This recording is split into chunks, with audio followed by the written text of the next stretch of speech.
All right, we are back talking NASCAR coverage, Prime Sports NASCAR, Prime Sports Radio Network. Don't forget to subscribe to our YouTube channel. And we'll be here, I think, again on Tuesday.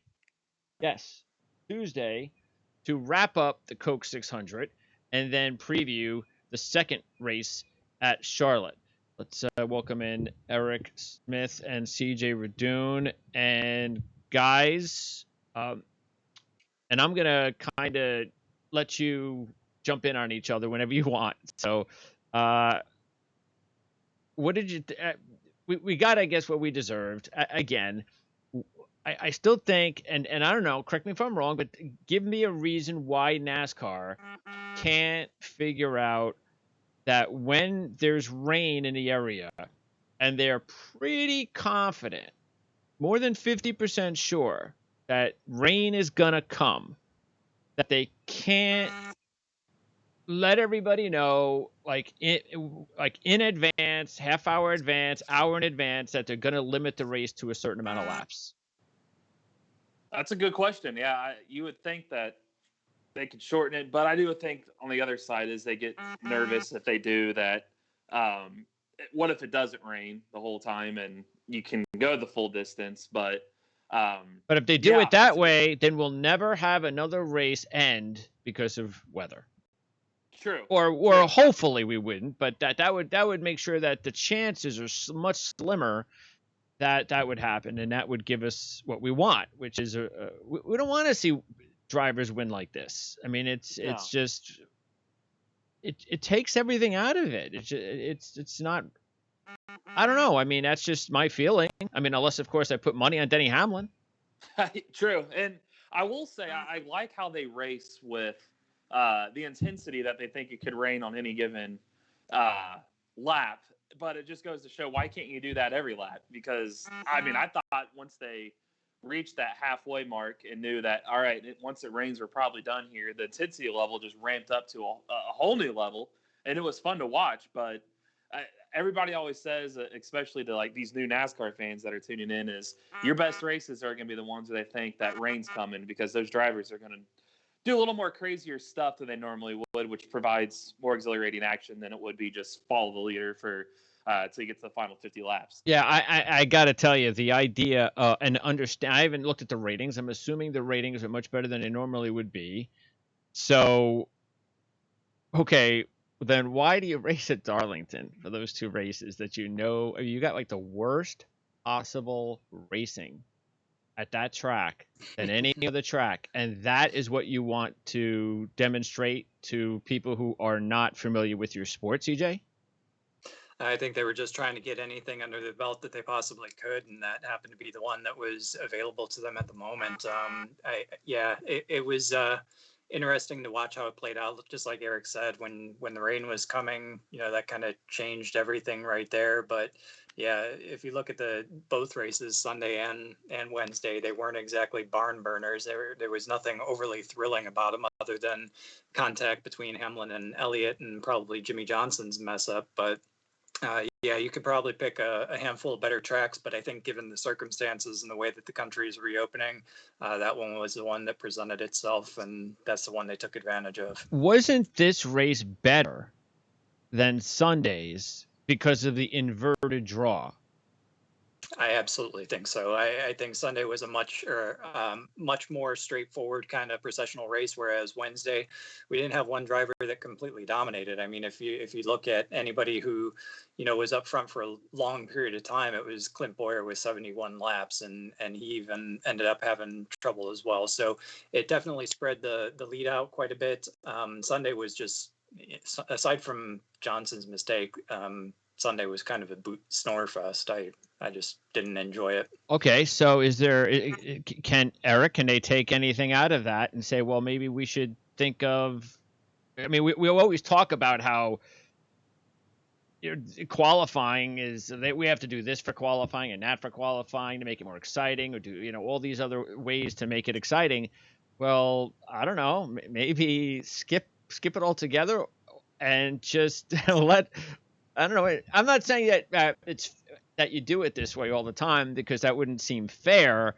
But I don't know. There's got to be. I mean, it seemed to work that the racing was better. So how do we make that work into every race? Yeah, I think some of this stuff is going to be here to stay. Like after watching these two races, I agree with CJ. Sunday was more your just traditional follow the leader for 400 miles just to get the thing in and first And race whoever back. had the restart, whoever had the pole position coming off of restarts was always going to be in the lead. Yep. Yeah, and the big reason of that, which I saw Austin Dillon started bringing up yesterday, was the cone rule, which I'd like to see end up happening because in the past I'm like, do they really need that? But then you get to tracks like Darlington where the outside line is just the preferred, and if you're on the inside, you're a sitting duck. So the cone rule I think would be great for restarts for places like that. Qualifying, like the drivers all said on Wednesday night after the race, that the invert worked. It created guys that have to come through the mid pack on back to the Yes. top. And they all said, like, look, the faster cars still made their way to the front. Sure. I mean, you still had your big name drivers, but they didn't start there. They had to almost prove it. Hey, if you're that quick, prove yourself on a track that is notorious hard to pass on. It's this racing package is honestly just, I said it all the time, it's crap. I mean, it's high downforce, low horsepower, but then you see why does the Xfinity guys have more horsepower and less downforce and put on a better show yesterday than you saw? I mean, that finish with Kyle Busch and Chase Briscoe yesterday was awesome. It was very we don't good. get that in the Cup. It's like, why does the feeder series have a better package than the guys in the Premier Series? I'd be like saying, hey, the NCAA tournament, those guys, that's just real basketball. The NBA, that's crap. But that's what NASCAR has kind of become on some of these tracks. So what's their explanation? Did they have an explanation to it? No, not yet. I think we'll have to see when this new car comes out if it changes anything. Yeah, the whole new car thing. Yeah. Yeah, and they froze everything. So the racing package that we talked about on 1.5 mile tracks last year, that was just boring. That's what we got, and that's what I think we're going to get again Sunday. I mean, nothing changed. The Charlotte has statistically lately produced some boring races, and nothing changed on the package. It's going to be the same thing we saw last year. So I think we'll get another one of those races. The cars aren't. I mean, they've got so much downforce; they're not slipping and sliding. They don't have the horsepower that they used to have to separate the guys from the pretenders. So inverting the field, that's your way of getting the guys to come through and at least manufacture some passing. Because I mean, you look at the finishing order, I think the top 13 drivers, the finishers on Wednesday, 9 of them came from row 7 on back. And like Denny Hamlin said after the race, it was cool to see Ty Dillon at least leading some laps at the beginning, because Hamlin said if they would have qualified, he probably would have qualified 26th on back, never would have sniffed the front. And the guys that finished up front would have started up front, and you would have saw what you saw on Sunday. So I'm all in favor for inverting the field and leaving it that way, and even occasionally doing the draw just to make it somewhat special. Like, hey, the top 12, we'll start. We know they'll start there. Let's draw for the spots, and kind of like they did Sunday. I felt that Thursday night drawing was kind of like a selection Sunday type feel. Like, oh, who's going to start where? It's not up to qualifying, but this weekend we're back to qualifying again. So we'll see. They're experimenting, but what about Wednesday's race? Wednesday they haven't fully announced, but come on, it's so obvious. Invert it. Invert's the way to go. I would honestly now at this point like to see it totally invert. Hey, if you win on Sunday, you're going to start last on Wednesday. Let's see you really come through the field. Plus, I mean, let's make the other point. It's a shorter race. It was a sprint race. It got over, like Jeff Gluck tweeted, and I agree with him. That was 300 miles, and it still lasted 2 hours and 28 minutes. I was pretty much done when that rain fell. I was almost happy. Like, all right, let's get this thing over with. Like, this thing's dragging on again. So I like the inverts in shorter races because it makes you have to come to the field now. You can't wait. You can't wait to bide your time. You don't have a lot of pitch strategy. It's go time. So shorter races, inversion of fields, and a cone rule. I'm all in favor for. All right. Well, what about, is there any reason why they can't think of these types of schedules more often, where you have 2 races in a week? I think that's start doing that. Yeah, I think their trial was going to be Pocono, 2 races back to back in the same weekend. I think this is proving now that they can do it. And a lot of the things like Eric talked about in terms of the inversion, in terms of drawing for starting position, definitely made things a little bit more intriguing, a little bit different. So of the things I think that will stay, I bet you we see more doubleheaders coming up, and maybe even some midweek races in the next schedule or two. But we're also not getting the new car until 2022 since they froze everything for a year due Oh, to all the great. lock. So that Yep. means we So get more crappy racing next year. yep, you got it. Okay. Unless you get the cone rule. Do you guys know what the cone rule All right, is? Have you seen that on what the is short yeah? tracks? Tell well, what I was going to ask you. So what is this cone rule thing? So basically, they say like on the short tracks, like the late models and like your grassroots series, they will all run obviously under caution, single file. And then they'll tell the driver at first place, do you want to start on the inside or the outside? And they'll obviously choose the preferred lane. Second place will then get to choose. Oh yeah.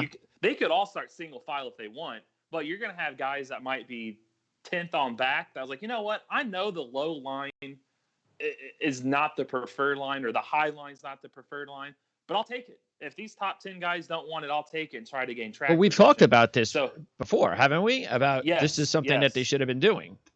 Allowing the second driver to decide whether or not he wants the second position instead of having people play these stupid games coming off of pit road.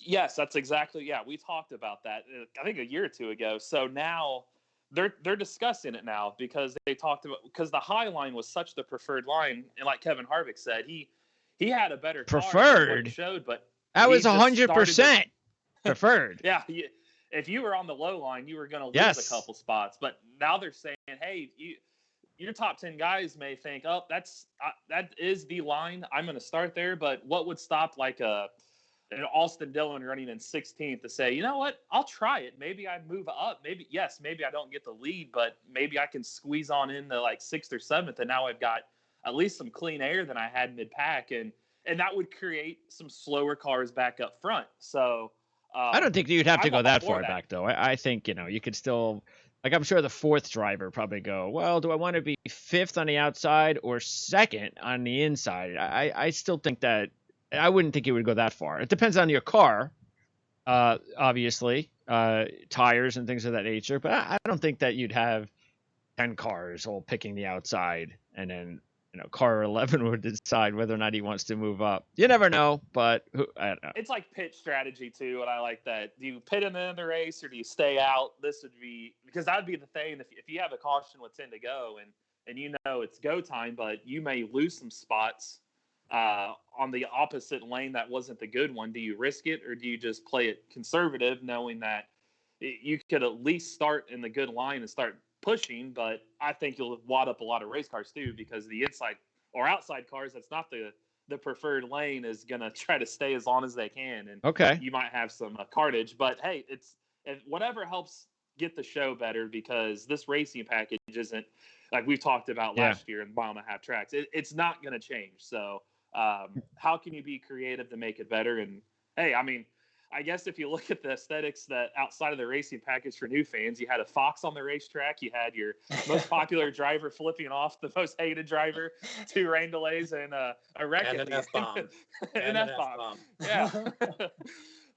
It's like your own little weeknight reality TV show. But and again, that's something they should think about, because when you're thinking about racing in the middle of the week, you're not competing with the type of other events you're normally competing with on a Sunday.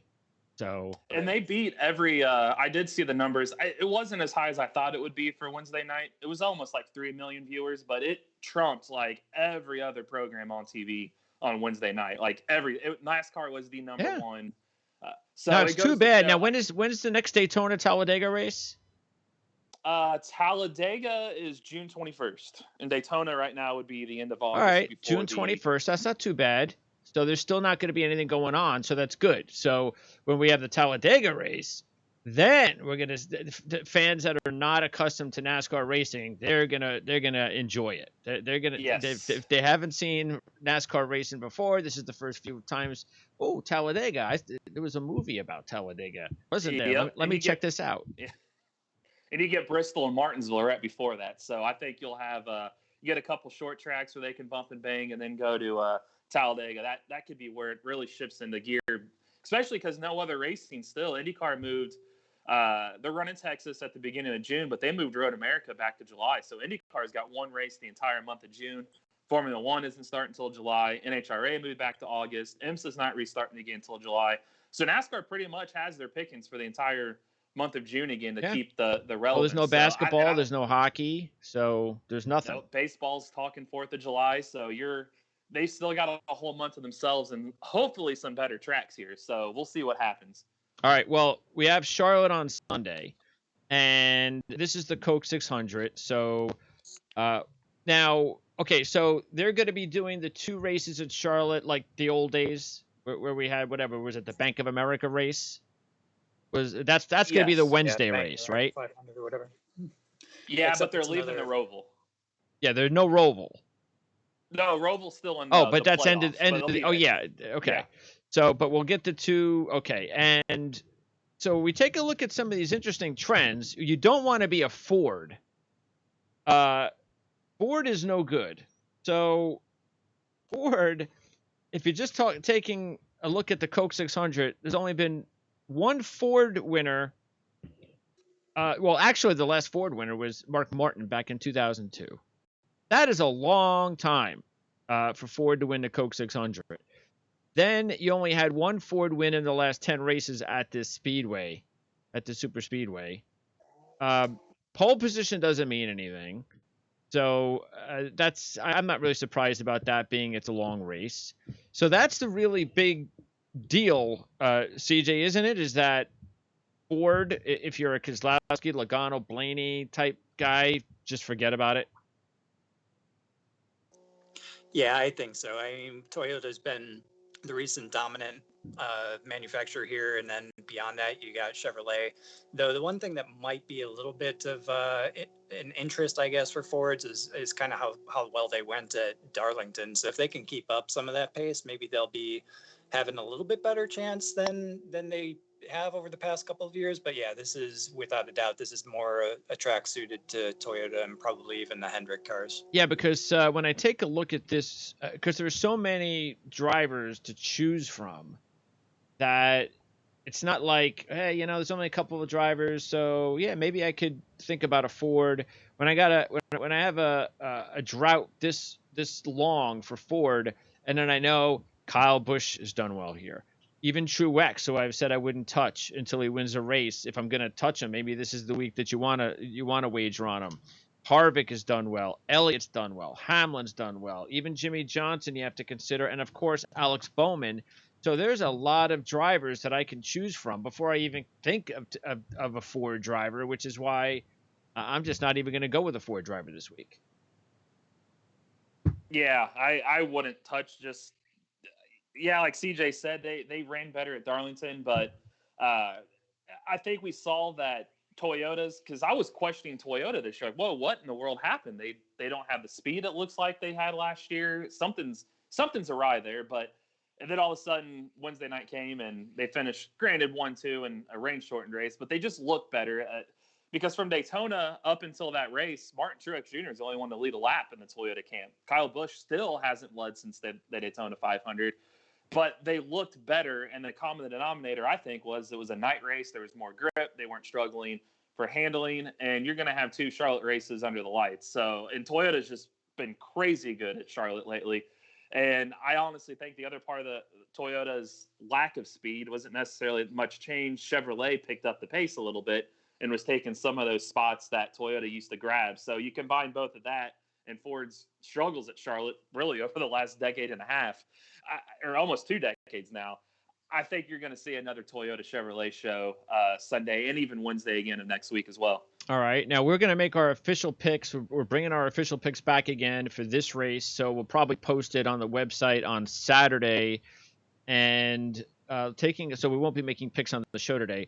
But we'll let you know generally who we like. Kyle 4-1. Truex and Harvick 5-1, CJ. So out of those 3, I'm still going to probably lean towards Kyle because he bounced back strong on Wednesday. He's led, almost 1,500 laps at this track. He only has a win, which is very unusual, but it did come in 2018 when he led 377 laps. Finished third last year with 79 laps. So, and even though Truex has been just more dominant than any driver here, I completely get that. I'm still gonna go ahead and wait until Martin Truex Jr. gets a win before I take him. Yeah, you said that going into Wednesday as well, so it makes sense. I like the way Busch picked up.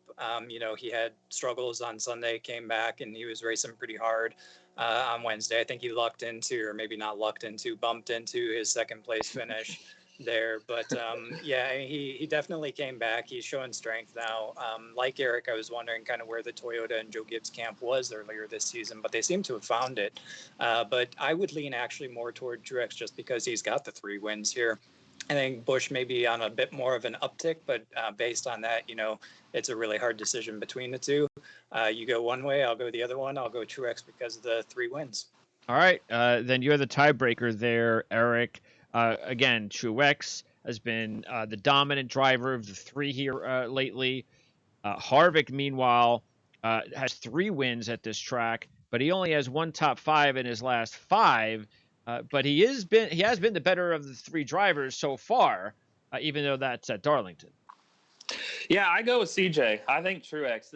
Something seems amiss right now with Busch, and this is one that I'm going to see through this weekend and maybe the start of the next race and see where Busch stands. Because one thing that I'm noticing is his cars are unloading off the truck just terrible. It seems like if you watch the first 2 stages of both races at Darlington, Kyle didn't even get a top 15, I don't think, in either of them. I mean, he was more of a 20th to 30th place car, and they had to dial it in as the race goes on.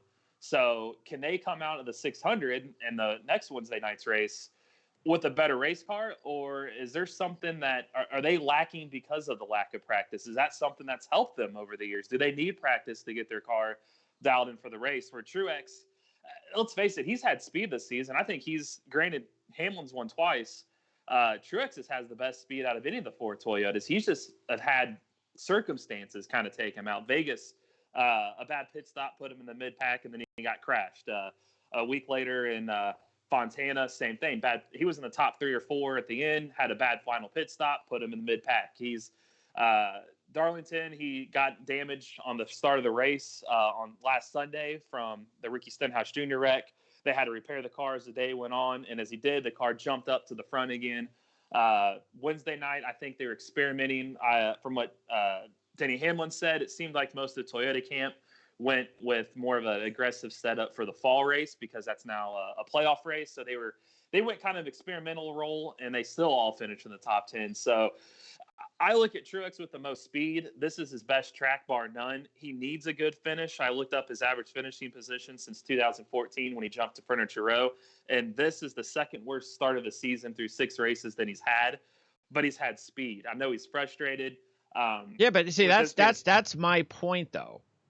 I know he's got speed. I know he's pretty much the same driver he's always been, but he doesn't have his crew chief. And that has to be the difference. I don't care what they say. That's the difference. That's why Martin Truex Jr.'s results haven't been like they have been the last few years. True. And that's where I think this weekend and Wednesday, if they have more issues, then it's going to be a long-term problem. Yeah. Yes. I'm not saying he has to win, but he needs to be around that top 5 both races. He's got to lead laps. He's led 392 laps in this race a few years ago, 233 more after that, 116 last year. I mean, he's dominated Charlotte in the past. If he comes out and doesn't lead a lap and just struggles to get a top 10, then I'll know, yep, something's amiss there. But right now, I don't know how much farther I would take him until he wins. But we'll see what happens Sunday, and I'll take him then and make adjustments from there. Okay, yeah, 963 laps he's led just in the last 8 races alone. But before that, he had like 20 laps in his entire career at this track. So he's been amazing over the last 8 races, defending champ Martin Truex Jr. So let's take a look at Keselowski, Logano, and Blaney. Ryan Blaney has got to be saying, you got to be kidding me. I mean, I come out, I'm this hot driver. I should have probably won 2 or 3 times. And then his stupid virus comes. And then we finally get back to racing. and then they pick these tracks to start my my second half of the season. I mean, come on. So he's probably really frustrated because we do not expect Ryan Blaney to do anything this week again. And even Keselowski and Logano, I know the results were there, but still, I mean, Keselowski, there's something about him this year. I don't know what it is. He just doesn't. There's something missing. And Logano, even though he finished a better sixth on Wednesday, was still. I mean, that was one of those sixths that, yeah, okay. I mean, you could have finished 12th. I don't think anybody would have really thought any different, CJ. So I don't know. I'm just avoiding the Fords. Yeah, I would avoid them this weekend as well. I think you're right about Keselowski. He has the pace, but it seems to be like early race pace. I think when you get to the end, for whatever reason, the car falls off. He's not making the right adjustments. He's not able to be there at the end. Blaney has not done anything at Charlotte. He's got one top 10 out of all the times that he's been here. I think that's 8 starts, and that was back in the fall race of 2017. Logano, he was runner-up in this race last year, but, prior to that, he had 4 finishes consecutive at the track outside of the top 20. So kind of a fluke coming in second there. Yeah, they showed pace in Darlington. They still weren't necessarily able to get the job done. They all kind of fell off. Blaney, though, in particular, man, you're right. He's got to be frustrated. He just so many mistakes, and his luck prior to the quarantine happening was terrible.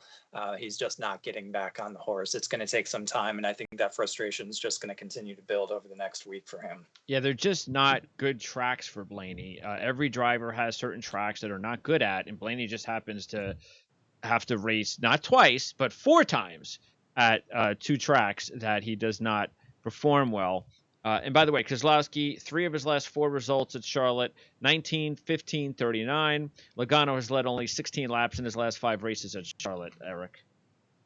Yeah, I don't trust. I mean, you look at what's weird is Memorial Day weekend, you would think of Team Penske. They won 18 Indianapolis 500s, including last year, but they've never won the 600, and I just don't see it happening this year for those reasons you said. I mean, Blaney's just terrible at Charlotte, and he's terrible at Darlington. And like you said, he's got to hate these are the first 4 races back. But luckily, he built enough cushion those first few races with stage points and shown that he's got strength. He needs to strike tracks. I think the only way those 3 get a top 10 or even a top 5 is they're going to have to strategize their way through pit calls or something like that because the pace isn't there. And Keselowski, part of me wonders if the thing that's missing, because I agree, it just seems like you watch him and he just seems like something is off. Yeah. And I'm wondering how much the lack of a future contract is that, because he's a free agent at season's end. He said they haven't even discussed next year. He's the top contender rumor now to take over for Jimmy Johnson back at Hendrick. Has he already discussed that? And he's already got one foot out the door where he just frankly doesn't care. He's a competitor. He wants to win, but it just seems like something's off. And like you said, he starts off strong and fades. Yes, they both finished Keselowski and Logano in the top 6 on Wednesday night, but those are more of a factor of just lucking their way to that point. I mean, Keselowski, the race was halted early. If that race goes on, they slip back, I guarantee. Yeah, I don't think they get top 10s if that race keeps going. So I just don't like where their speed is right now. Blaney was the only one that I felt really good about at the start of the year. Yes, Logano won twice, but I mean, some of those were, again, fluking his way to their track position in the end. It's not like he had great overall speed. And Charlotte's going to be, I don't think we're going to see a lot of cautions. It's going to run like it has the last few years, and they just haven't had it. So I don't see why anything would magically just change on Sunday and Wednesday night. Okay, let's go with the Chevys, CJ. Elliott 9-1. Of course, he was a big story, as we all know, on Wednesday because he probably wins the race. So he might have been the best car at that point. 9-1. He's had some good results at this track when he hasn't crashed, and he's been solid his last 3 races there. So I definitely like Elliott. I think he's a must play. Jimmy Johnson may be a pretty decent play as well because of all of his history here. Bounced back to a solid 8th on Wednesday at 16-1, which is a nice number. And Bowman, I think, is getting a very generous 16-1. Not sure why people haven't gotten to the point yet seeing Bowman as maybe a Chase Elliott type driver. We talked about that the other day, and I think he is, and he's performed well here the last 2 years or the last two races. So I like Bowman as well at 16-1. Byron's at 20-1. I just think he's the odd man out because I think I think Bowman and Elliott, though, those are the two guys I definitely want to go with for sure, and maybe Jimmy Johnson. Yeah, I think Elliott's a must play. You go back to 2016, I think the fall race, he led over 100 laps before crashing out. So he's always been fast here. He led 43 laps on his way to his fourth place finish in this race last year. So I agree. I think he's very much a must play.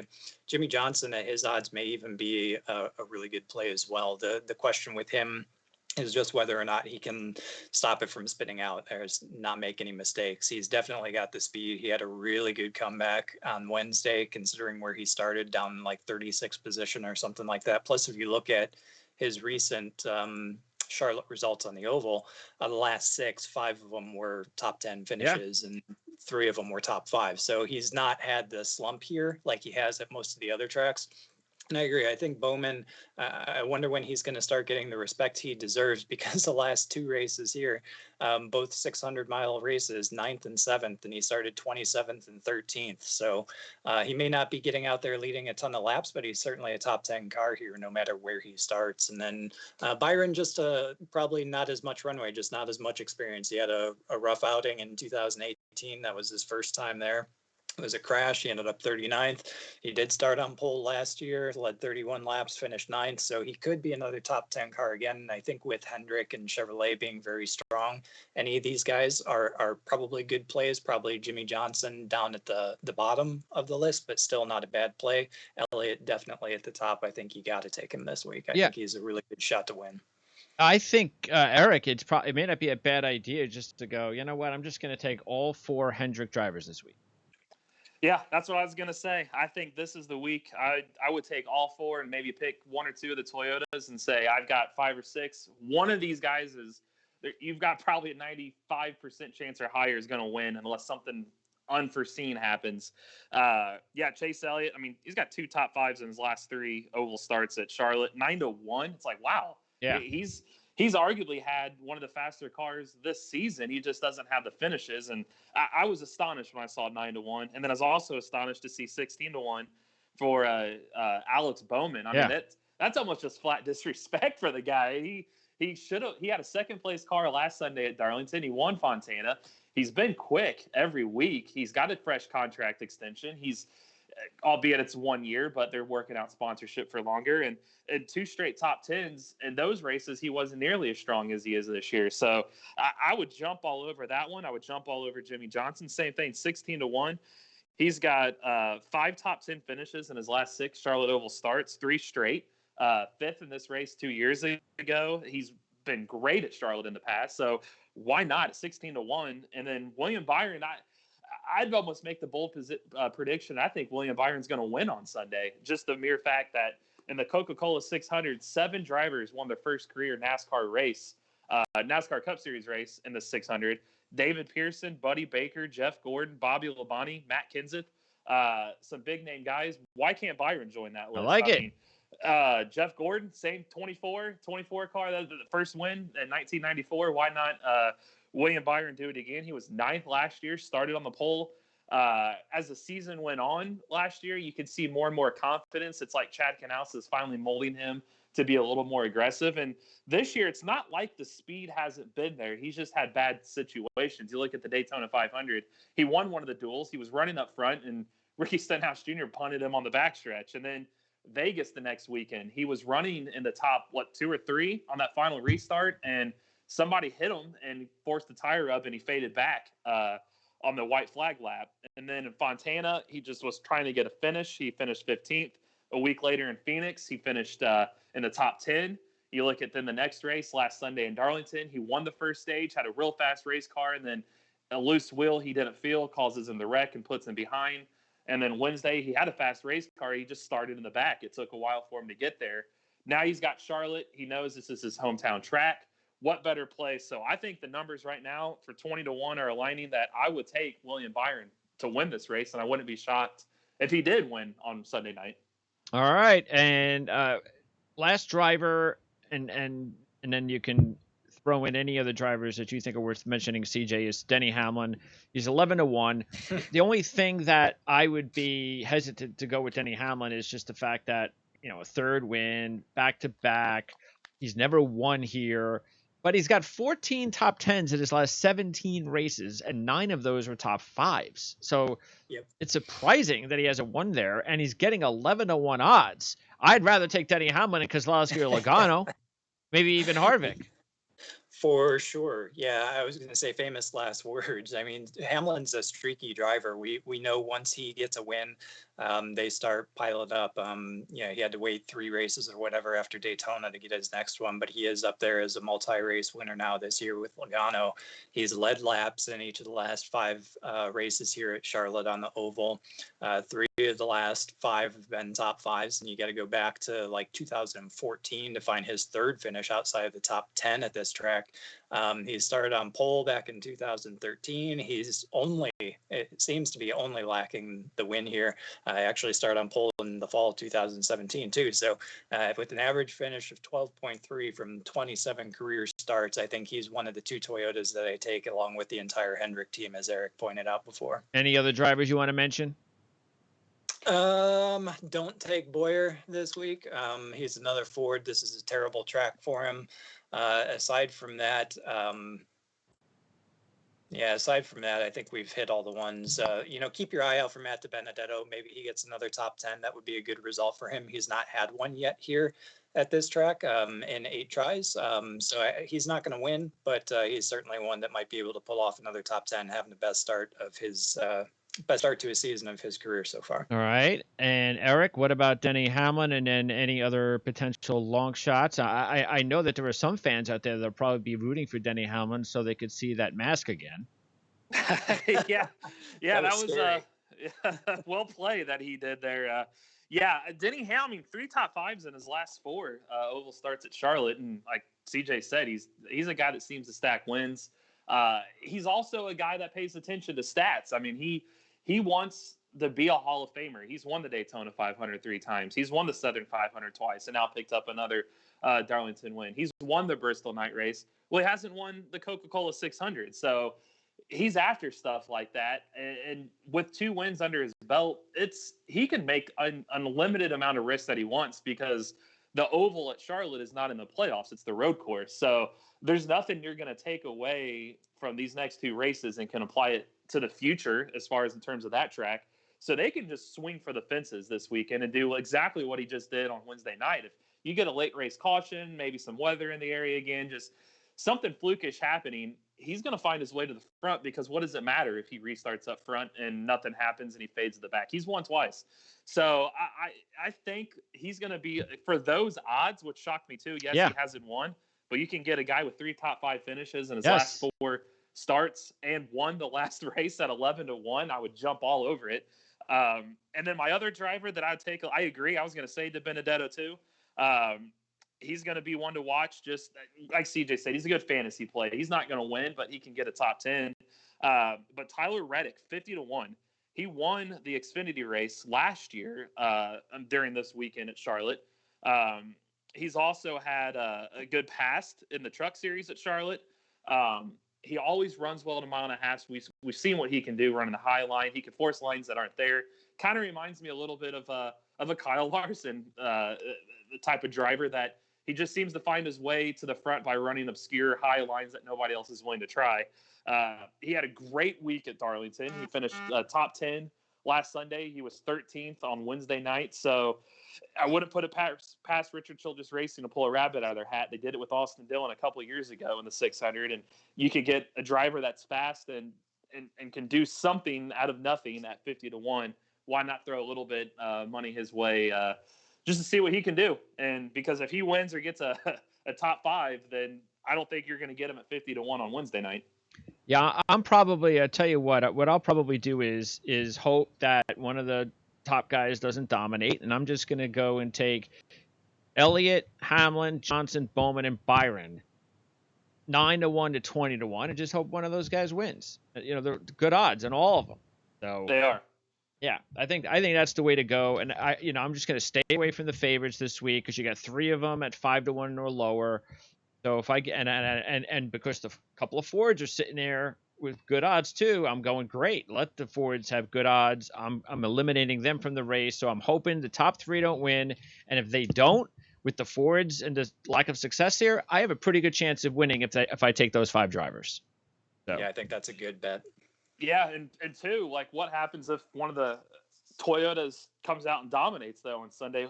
How good of odds are we going to get for those Chevy guys on Wednesday night? That's the other factor. Is even if this is almost a throwaway race, that'll help out on Toyotas Wednesday. Look good. That's going to really help out on Wednesday Absolutely. for the Chevys because the Toyota guys are going to go down. Good point. And you might get Byron and Johnson and those guys 25-1, 28-1. So yeah, let's see what happens on Sunday because it may favor some stuff for Wednesday night too.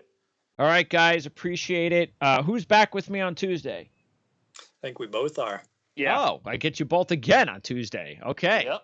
All right, sounds good. We'll recap the 600. We'll preview the Wednesday night race, and that'll be on Tuesday. What time are we doing Tuesday? I think it's 12:30 if I'm not mistaken. I thought it was 12:30. Okay, sounds good. All right, guys, appreciate it. Eric, racereviewonline.com. What you working on? Well, now I've got just previews and stuff I'm working on. Some features for Sunday. We got conference calls again with the virtual press conference. Yeah, we can talk about that on Tuesday because that's a segment all in its own. It is. So we got Joey Logano, William Byron, Austin Dillon, and Martin Truex Jr. here this afternoon. Okay. So we'll probably turn some of those into some stories, some features as well, and have those all up hopefully tomorrow. CJ, RotoWire? We got our race preview from a fantasy perspective up there probably in the next day or so. Actually, it'll be after qualifying. So, yeah, probably more like Saturday. And then we'll have a recap after sometime on Monday within 24 hours of the race finishing. Excellent. Thanks, guys. We'll be back talking football on Monday, I believe, and then NASCAR with these two on Tuesday. That's it for Prime Sports NASCAR. We'll see you next time.